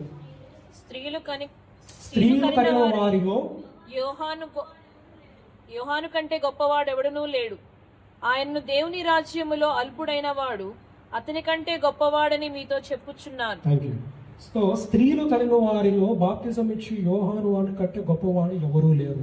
ద క్రైస్ట్ హిమ్సెల్ఫ్, అంటే పరిశుద్ధుడైన యేసుక్రీస్తు కూడా ఒక మనిషిని గురించి స్త్రీలు కలిగిన వారిలో నీ అంత గొప్పవాడు లేడు అని చెప్పింది బహుశా ఇతనే ఉంటారేమో. You can correct my knowledge, but yeah. So బాప్తిజం ఇచ్చి యోహాను గారికి ఒక ప్రత్యేకత ఏంటంటే, నిర్భయుడు, దేనికి భయపడేవాడు కాదు. తనకి దేవుడిచ్చిన కార్యాన్ని నమ్మకంగా, తనకి దేవుడి యొక్క సర్వెంట్గానే ఉన్నారు, కానీ తనే ఒక గొప్ప దేవుడుగా డిక్లేర్ చేసుకునే ప్రయత్నం ఎప్పుడూ చేయలేదు. తనకి గొప్ప గొప్ప అవకాశాలు వచ్చినప్పటికీ, తనను మెస్సయ్యగా భావిస్తున్న జనాలు వచ్చినప్పటికీ, వారికి కేవలం రాబోయే ఒక మెస్సయ్య గురించి, ఒక మహిమ గురించి చెప్పారే తప్ప తనే మెస్సయ్య అని ఎక్కడా చెప్పుకోలేదు. ఈ యోహాను జాన్ 1st చాప్టర్ చదువుతున్నప్పుడు కొన్ని వచనాలు దాటిన తర్వాత మనకు కనబడి ఏంటంటే, ఆ 2వ రోజు క్రీస్తు వచ్చినప్పుడు తనతో ఉన్న శిష్యులు ఎవరైతే ఉన్నారో వారికి బాప్తిజం ఇచ్చి యోహాను చెప్పేదంటే అతనే నిజమైన మెస్సయ్య అన్నప్పుడు తనను వెంబడించి వెళ్తారు. So the first disciples of the Christ was not gain by Christ himself, లేకపోతే క్రీస్తు శిష్యులుగా అతను ఏర్పరచుకోలేదు, కానీ క్రీస్తు కొరకు యోహాను గారు శిష్యులని ఏర్పరిచి పెట్టి ఉన్నారు. సో హీ ఈస్ మార్గము సరళపరచువాడుగా అనుకోవచ్చు. క్రీస్తు యొక్క కార్యానికి లేకపోతే ప్రవచనాలకు కానివ్వండి, తన దైవ కార్యం చేసేయడానికి కావాల్సిన బాధ్యతారహితంగా ఉండకుండా తన బాధ్యత ఉండి శిష్యులను కూడా ఏర్పరిచి, ఆ శిష్యులకు అతను చెప్పింది ఏంటంటే, నన్ను కాదు తర్వాత వచ్చేవాడిని వెంబడించు. ఎందుకు అంటే, నేనైతే నీటితో బాప్తిజం ఇస్తాను, కానీ తను అగ్నితోనే పరిశుద్ధాత్మతోనే మీకు బాప్తిజం ఇస్తాను. So I'll just put you simple thing. మనకి బైబిల్లో నాకు చెప్పినట్లు నేను బహుశా 8వ 7వ బాప్తిజం ఉంటాయి. లైక్ బాప్తిజం బై జాన్, పశ్చాత్తాపం బట్టి క్రీస్తుకి ఇచ్చిన బాప్తిజము, ఓకే, వన్నెస్ గురించి ఉంటుంది. తర్వాత క్రిస్టియన్ బాప్టిజం అంటే నీటి ద్వారా జరిగే బాప్టిజం ఒకటి ఉంటుంది. ఆ తర్వాత పరిశుద్ధాత్మ బట్టి ఉంటుంది, అగ్నితో ఉంటుంది. ద బాప్టిజం ఆఫ్ సఫరింగ్ ఉంటుంది. ద బాప్టిజం ఆఫ్ నోవా యొక్క కార్యాన్ని ఒక మెటఫారికల్గా తను 40 రోజులు పడవలో ఉన్నప్పుడు నీటిని దాటి, అంటే పాపపు జీవితంలో ఉన్న దాన్ని సంపూర్ణంగా నాశనం చేసిన తర్వాత కొత్త జీవితాన్ని దేవుడు నోవా కుటుంబానికి తర్వాత పడవకి ఇచ్చిన అవకాశాన్ని బట్టి జరిగే క్రియని ద బాప్టిజం ఆఫ్ నోవా అంటారు. ద బాప్టిజం ఆఫ్ మోజెస్ అంటారు. ఎందుకంటే ఇజ్రాయెల్ దేశం నుంచి కానాను దేశానికి వచ్చే ప్రక్రియలో సముద్రాన్ని చీల్చి సముద్రాన్ని దాటి రావడం వల్ల నువ్వు నీటి ద్వారా పరిశుద్ధపరచబడ్డావు. 40 సంవత్సరాలు తిరిగిన తర్వాత నీ పాపాన్ని వెనకాల వదిలేసి నేను నీకు ఇచ్చిన కానాను దేశంలోకి నడిపించున్నాను. కాబట్టి దాన్ని call as a baptism of Noah. So the baptism of Moses. ఇన్ని వాటిల్లో ఉన్నప్పుడు మనం చూడాల్సింది ఏంటంటే క్రీస్తు దగ్గరికి వచ్చేసరికి మనకి తండ్రి కుమార పరిశుద్ధాత్మ ద్వారా బాప్తిజం పొందండి అన్న విషయాన్ని ప్రపంచలోకాన్ని వెళ్ళి చాటించి నా ఒక వాక్యాన్ని చాటి మీరు అందరినీ శిష్యులుగా మార్చండి చెప్పి ఒక ఆఖరి ఆజ్ఞగా మనము క్రీస్తు పరలోకానికి వెళ్తున్నప్పుడు చూసే మాట ఉంటుంది. దాన్ని మనము మత్తయి 28:19-20 ఒక్కసారి చదువుతామండి. కాబట్టి మీరు వెళ్ళి సమస్త జనులను శిష్యులుగా చేయుడి. కాబట్టి మీరు వెళ్ళి సమస్త జనులను శిష్యులుగా చేయండి. తండ్రి యొక్కయు కుమారుని యొక్కయు పరిశుద్ధాత్మ యొక్కయు నామములోనికి వారికి బాప్తిసం ఇచ్చుచు. తండ్రి యొక్కయు కుమారుని యొక్కయు పరిశుద్ధాత్మ యొక్కయు నామములోనికి వారికి బాప్తిజం ఇచ్చుచు. నేను మీకు ఏ సంగతులను ఆజ్ఞాపించితినో వాటిని అన్నిటినీ గైకొనవలెనని వారికి బోధించు. థాంక్యూ అండి. సో బాప్తిజం అనేది క్రీస్తు సమయానికి వచ్చినప్పుడు ఆఖరి ఆజ్ఞగా ఎందుకు చెప్తున్నానంటే తను పరలోకానికి తిరిగి వెళ్ళేటప్పుడు పరిశుద్ధాత్మ రావాల్సింది. తిరిగి వెళ్ళే సమయంలో తన ఆఖరి ఆజ్ఞగా ఇచ్చేది ఏంటంటే గో ప్రీచ్ ఎవ్రీబడి. అంటే దేశాలకు అతీతంగా మనుషులకు అతీతంగా మతాలకు అతీతంగా జాతికి అతీతంగా భాషలకు అతీతంగా preach everybody and baptise them in the name of the son, the father and the holy spirit. So difference ఏంటంటే బాప్తిజం ఇచ్చి యోహాను గారు మొదలుపెట్టినప్పుడు పశ్చాత్తాపాన్ని బట్టి మనకి బాప్తిజం ఇవ్వడం మొదలుపెట్టారు. రాబోయే ఒక రక్షకుడు గురించి పరిచయం చేయడానికి చేసిన ఇంట్రొడక్టరీ పర్సన్గా మనకున్నారు. నోవా కాలంలో కానివ్వండి, మోషే కాలంలో కానివ్వండి, మెటఫారికల్గా చూసినప్పుడు వారు నీటి ద్వారా వాడు శుద్ధీకరించబడ్డారు కాబట్టి అవి ఒక రకమైన 2 బాప్తిజంగా తీసుకుంటారు. క్రీస్తు విషయానికి వచ్చినప్పుడు క్రీస్తును బాప్తిజం ఇచ్చినప్పుడు దట్స్ ఇంట్రడక్టరీ బాప్తిజంగా మనం తీసుకోవచ్చు. ఎందుకంటే తండ్రి కుమార పరిశుద్ధాత్మ తన మీదకు వచ్చినప్పుడు ఆ సమయాన్న పరలోక దేవుడైన యెహోవా దేవుడు భూలోకానికి ప్రజలకి చెప్పాలనుకున్నది చెప్పింది ఏంటంటే ఇతను నా ప్రియ కుమారుడు, నేను ఇతను బట్టి ఎంతో ఆనందించుచున్నాను అండ్ ఇతనే మనకి రక్షణ దయచేయు మెస్సయ్య అని 10 మందికి చూపించిన మొట్టమొదటి క్రియ అని. ఆ తర్వాత ద బ్యాప్టిజం ఆఫ్ సఫరింగ్ అని ఉంటుంది. మేబీ టైం లేదు కాబట్టి నాట్ గో డేట్. జబదయి కుమారులు క్రీస్తుని అడుగుతారు, మీరు పరలోకంకి వెళ్ళిన తర్వాత కుడివైపున ఎడం వైపున నేను ఉంటాను అంటే క్రీస్తు చెప్తారు, నా పరిస్థితిలో మీరు అర్థం చేసుకోగలుగుతారా, నేను తీసుకున్న బాప్టిజం మీరు తీసుకోవడానికి సిద్ధంగా ఉన్నారన్న మాటతో అర్థం వచ్చేలాగా ఉంటుంది. అలాగ కొన్ని వచనాల తర్వాత విన్నప్పుడు క్రీస్తుని మనము సిలువ వేయబడతారు, ఎడమ వైపు కుడివైపు మనకి దొంగలు ఉంటాయి. So it's a pain, it's a suffering, the baptism of a suffering, right? So అలాంటి బాప్టిజం తర్వాత మనకి the actual baptism that we see is in the baptism of a Christian through water. అదేదైతే మనం ఇప్పుడు మాట్లాడుతున్నామో మాథ్యూలో తండ్రి కుమార పరిశుద్ధాత్మ ద్వారా బాప్టిజం ఇవ్వడం. The commandment is so clear.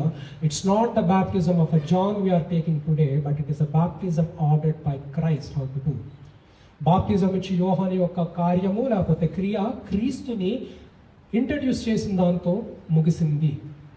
క్రీస్తు మరణించి లేచిన తర్వాత మనకి బాప్తిజం ఇచ్చేది అనేది క్రీస్తు నామాను బట్టి, తండ్రిని బట్టి, పరిశుద్ధాత్మను బట్టి ఉంటుంది.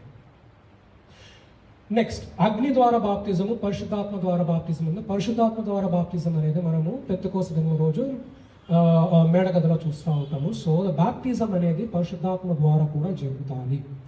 సో ద కోర్ ఇంటెన్షన్ అంటే బాప్తిజం అనే దానికి ఏంటంటే శుద్ధీకరణ క్రియ అంటారు దీన్ని.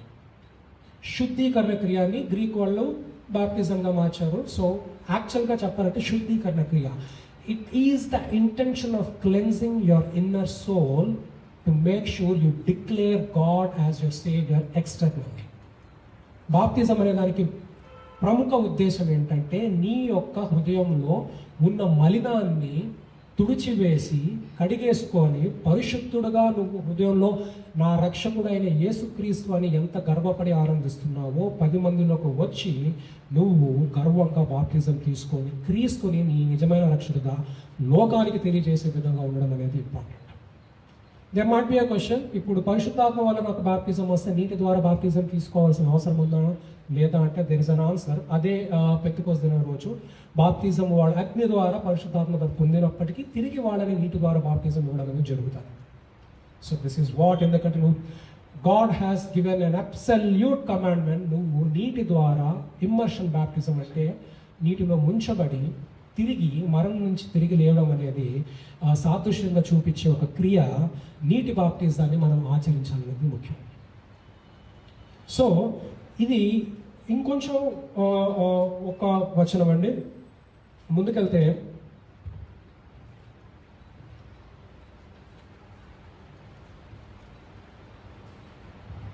రోమేయులకి రాసిన దాంట్లో 6:3-6 దోష.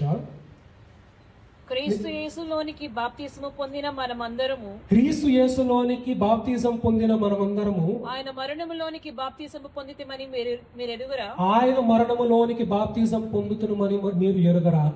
ఎందుకు అంటే ఈ మాట ఎందుకు అంటున్నారంటే Christ was baptized so that he can be crucified.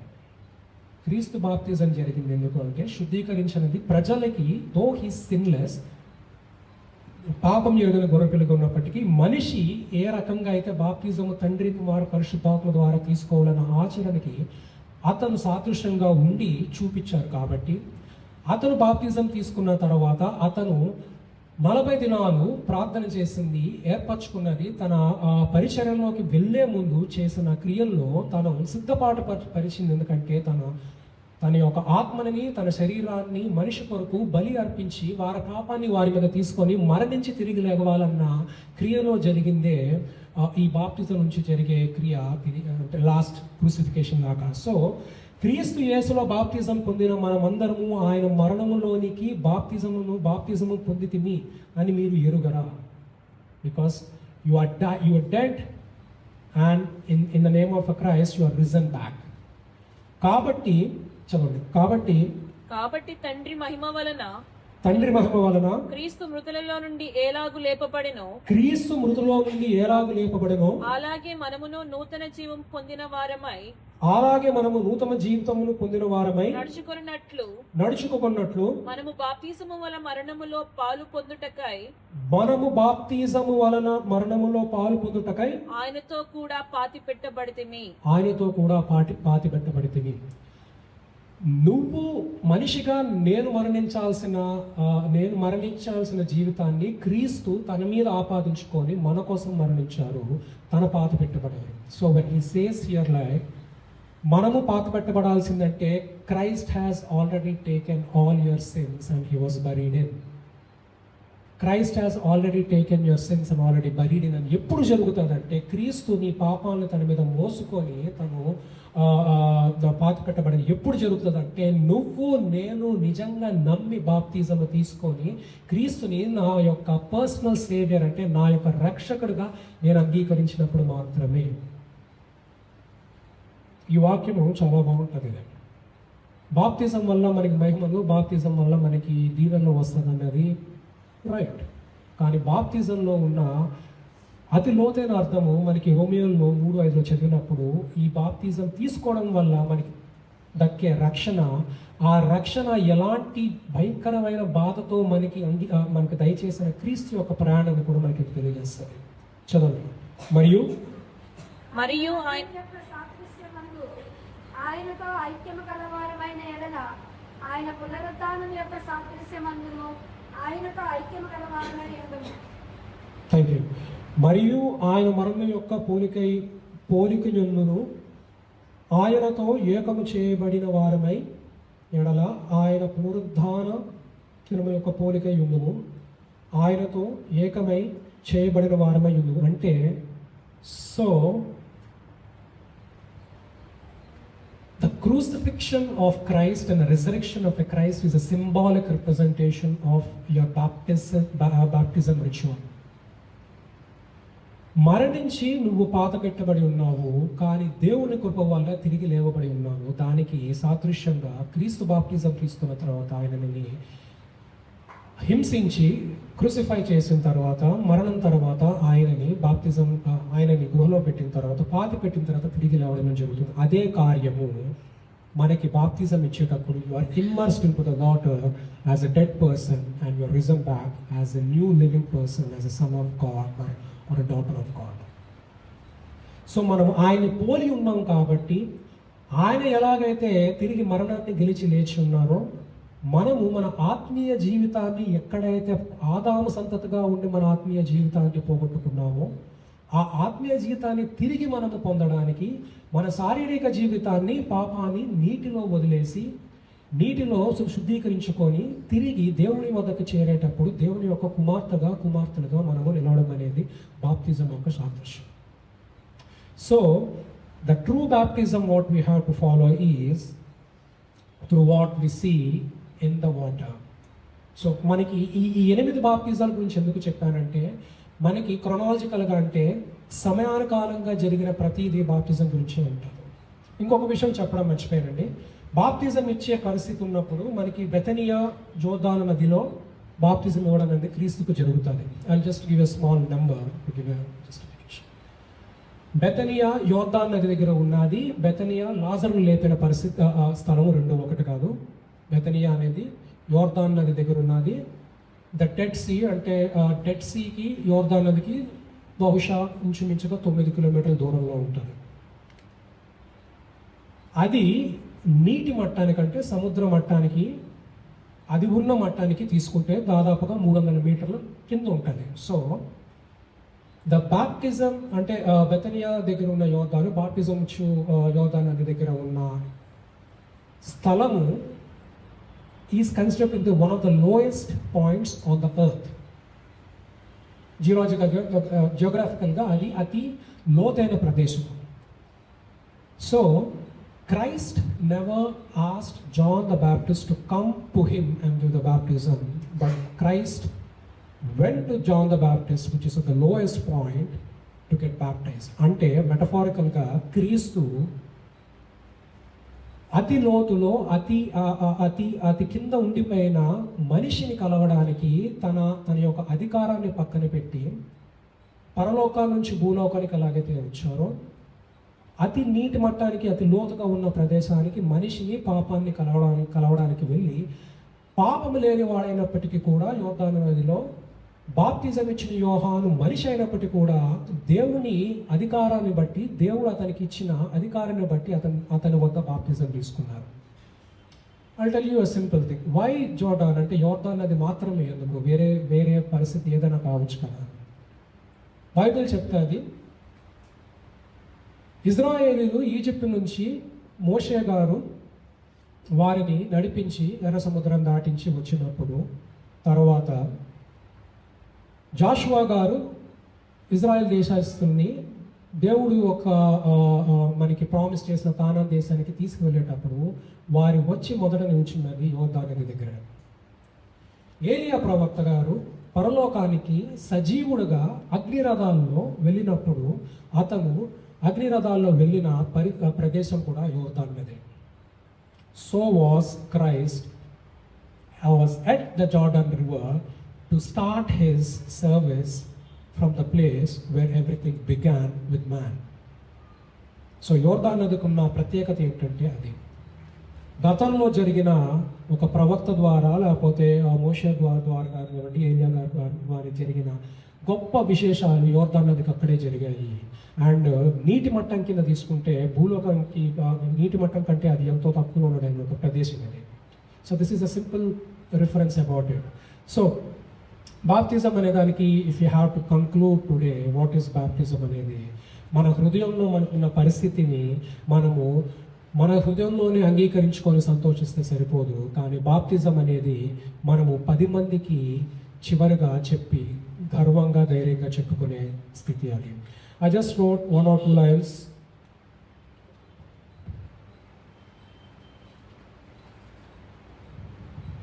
So బాప్తిజం అనే దానికి డెఫినేషన్ ఏంటి అంటే, నేను రాసుకున్నానంటే, బాప్తిజం అనేది కేవలం నీటితో కానీ నీటిలో చేసే ఆచారం మాత్రమే కాదు, దేవుని కృప మనల్ని తాకే అద్భుతమైన ఘట్టం.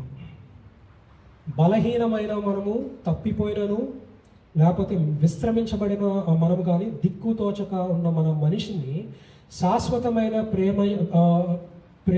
ప్రేమించేవాడైన దేవుడు రక్షకుడుగా ఉండి బహిరంగంగా మనం అంగీకరించి కలిగే పవిత్ర ప్రయాణం అది. నీటిలో కానీ వేరితర కానీ సమాధి చేయబడిన పరిశుద్ధాత్మతో భవిష్యత్తు కాలంలో భరోసా లభించే దీవెనకరమైన కార్యము బాప్తిజం అది. ఒక అపరిచితులుగా మనము బాప్తిజంకి వెళ్ళేటప్పుడు నీటిలోకి వెళ్ళి దైవ కుమారుడు యొక్క సంబంధం కలిగి దీవెనలు కట్టి పరిశుద్ధాత్మ వలన తిరిగి లేచే ఒక కార్యము బాప్తిజం. సో బాప్తిజం అనేది it's not just the end of you declaring I belong to Christ. బాప్తిజం అనేది it is the beginning of the day till your end saying that I belong to the Christ. మళ్ళీ చెప్తాను చూడండి, బాప్తిజం తీసుకున్నంత మాత్రాన నేను రక్షించబడిపోతాను, నేను దేవుడితో అంటగట్టబడి ఉంటాను అనే విషయంతో సంతోషిస్తే సరిపోదు.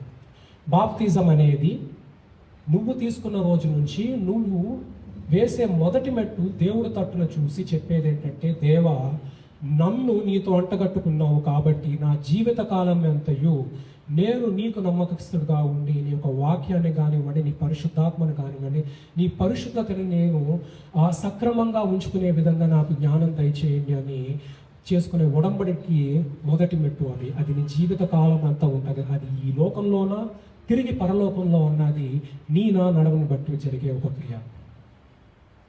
So the ritual it's not just ritual, ఒక ఆచారబద్ధమైనది కాదు కానివ్వండి, దేవుడు మనకిచ్చిన ఆజ్ఞ బాప్తిజం. ఆ బాప్తిజం అనేది మనం తీసుకున్నప్పుడు మన పరిశుద్ధ పరిస్థితి కానివ్వండి, అప్పటికి మన గత జీవితానికి వేరే ఉన్నప్పటికీ నేను కానీ నువ్వు కానీ బాప్తిజం తీసుకున్న రోజు మనము దేవుడితో నడవాల్సిన క్రియలు కానివ్వండి, చేయాల్సిన క్రియలు కానివ్వండి, దేవుడితో ఉండాల్సిన స్థితి కానివ్వండి ఎంతో పరిశుద్ధంగా ఉండాలి. బాప్తిజం తీసుకున్న తర్వాత పాపం చేస్తున్న పరిస్థితి అంటే this is a never ending war that we have with Satan.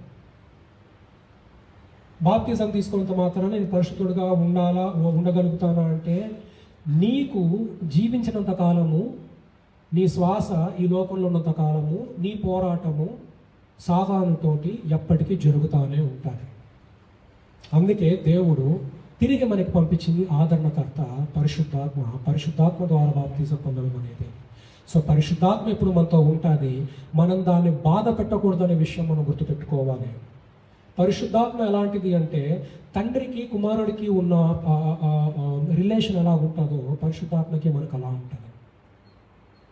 నేను కుమారుడుగా ఉండి నా తండ్రితో నేను విభేదించి నేను అతను బాధ పెట్టినా నా తండ్రి ఎన్నటికీ కూడా నువ్వు నా కొడుకు కాదు, నువ్వు నా నుంచి దూరంగా వెళ్ళిపో అని చెప్పరు. కానీ నేను చేసే పనులను బట్టి ఎంతో కుమిలిపోతారు, ఎంతో బాధపడతారు.